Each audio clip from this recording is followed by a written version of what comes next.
10वीत शिकणाऱ्या एका विद्यार्थिनीवर ऐन परीक्षा सुरू होताना एकाएकी दुःखाचा डोंगर कोसळला.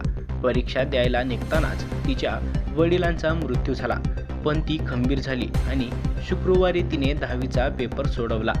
तिच्या या धाडसाची शिक्षण क्षेत्रातून प्रशंसा केली जात आहे. धनश्री भिकाजी पवार असे त्या विद्यार्थिनीचे नाव आहे. धनश्री पवार ही शरदचंद्र पवार प्रशालेत 10वीत शिकत होती. शुक्रवारी मराठीचा पहिला पेपर होता. सकाळी 10 वाजता सोलापुरातील पुल्ली कन्या प्रशाला केंद्रावर ती जाणार होती. परीक्षेला निघण्याच्या तयारीत असताना रुग्णालयात डायलिसिसचे उपचार घेत असलेले तिचे वडील भिकाजी पवार यांचे निधन झाले. हे ऐकून ती खचून गेली. अशा दुःखद प्रसंगात परीक्षा देण्याची तिची मानसिकता नव्हती. धनश्रीच्या वडिलांची निधनाची माहिती शाळेतही पोहोचली.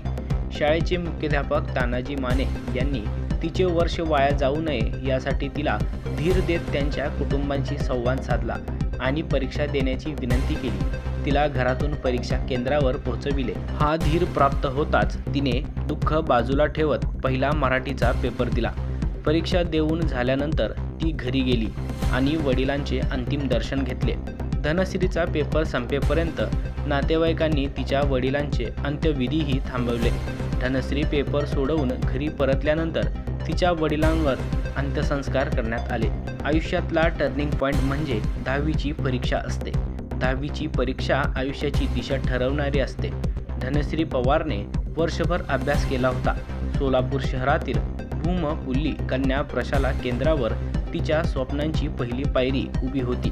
पण नियतीने तिच्यावर संकटाचीच परीक्षा लादली. तिच्या वडिलांचे निधन झाले. हे कळताच शरदचंद्र पवार प्रशालेचे मुख्याध्यापक व राज्य मुख्याध्यापक संघ महामंडळाचे अध्यक्ष तानाजी माने तिच्या घरी गेले. घरातून तिला गाडीवर बसवून तिला परीक्षा केंद्रात आणले. तिला पेपर सोडवण्यासाठी केंद्र प्रमुख गीता सादुल यांनी धीर दिला.